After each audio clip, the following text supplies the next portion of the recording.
কিছু কিছু কাজ আছে যেগুলো করলে রোজা ভাঙে না, বাট আমাদের মধ্যে কনফিউশন কাজ করে যে এটা করলে কি রোজা ভাঙবে। এক নম্বরে হচ্ছে ইচ্ছা করে যদি আপনি খান, ইচ্ছা করে খাইতে হবে, বুঝছেন? ভুল করে খাইলে কিন্তু রোজা ভাঙে না। খুব মজার না ব্যাপারটা?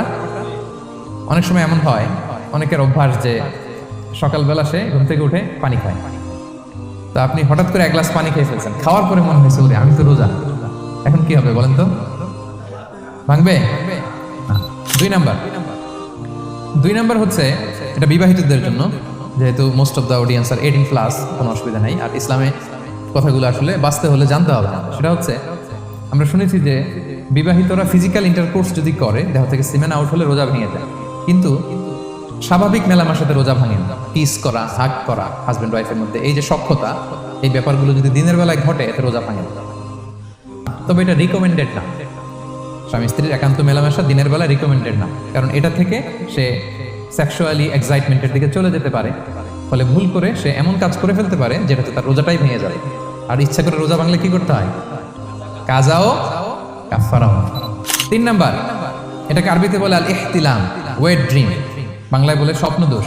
ঘুমের মধ্যে এমন কিছু দেখলেন, ফলে আপনার সিমেন আউট হলো, আপনার রোজা ভাঙবে না। কারণ এটা কি ইচ্ছা করে করছেন আপনি? এটা কার হাতে? আল্লাহ হাতে। এতে রোজা ভাঙে না, শুধু আপনি ঘুম থেকে উঠে ফরজ গোসলটা করে নিলেই হবে। 4 নাম্বার হচ্ছে ব্লাড টেস্ট। অনেকে বলে যে হুজুর ব্লাড টেস্ট করা যাবে কিনা? সমাধানে ব্লাড টেস্ট করা যাবে। ব্লাড টেস্ট করলে রোজা ভাঙে না। এটা খুবই জরুরি একটা মাসালা, প্রায় আমাদের লাগে। 1-2 সিরিঞ্জ ব্লাড নিলে ভাঙে না। তবে যদি অনেক বেশি অ্যামাউন্টের ব্লাড নেয়, এতে যদি আপনি ক্লান্ত হয়ে পড়েন, সেক্ষেত্রে আপনি রোজা ভাঙতে পারবেন, পরে কাজা করলে হবে। 5 নাম্বার হচ্ছে অনিচ্ছাকৃত বমি।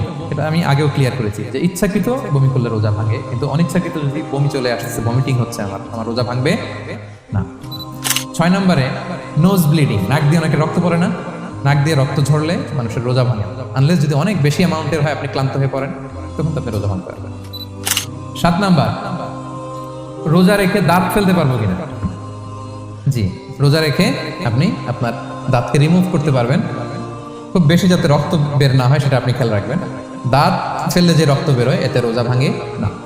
8 নাম্বারটা হচ্ছে ইনজেকশন। রোজা রেখে ইনজেকশন দেওয়া যাবে কিনা?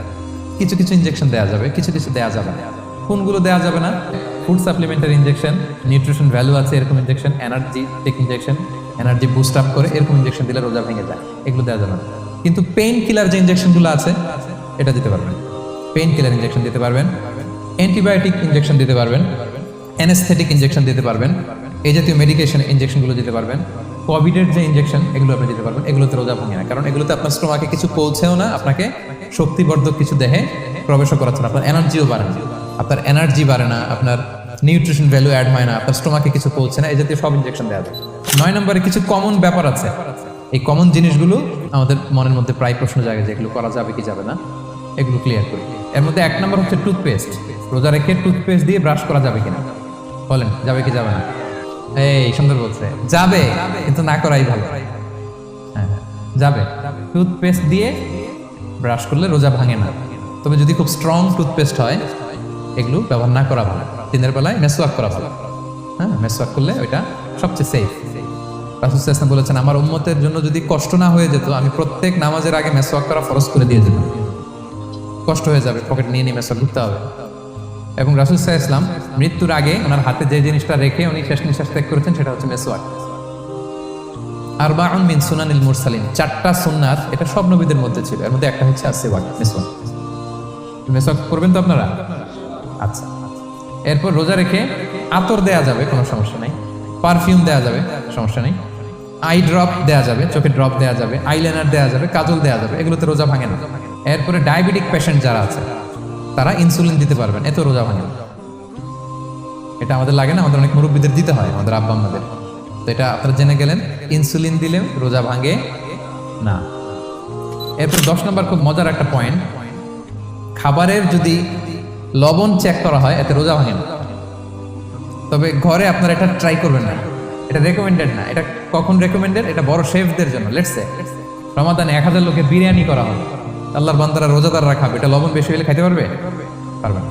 এজন্য যিনি শেফ, প্রধান বাবুর্চি, উনি লবণটা ট্রাই করতে পারবেন, করেই সাথে সাথে কুলি করে ফেলবেন, ভিতরে তো কিছু গেল না, এতে রোজা ভাঙে না। তাই বলে প্রতিদিন ঘরের রান্নাতে আবার এটা করতে যায় না। ঘরে দুজন, আপনি আপনার হাজব্যান্ড ওয়াইফ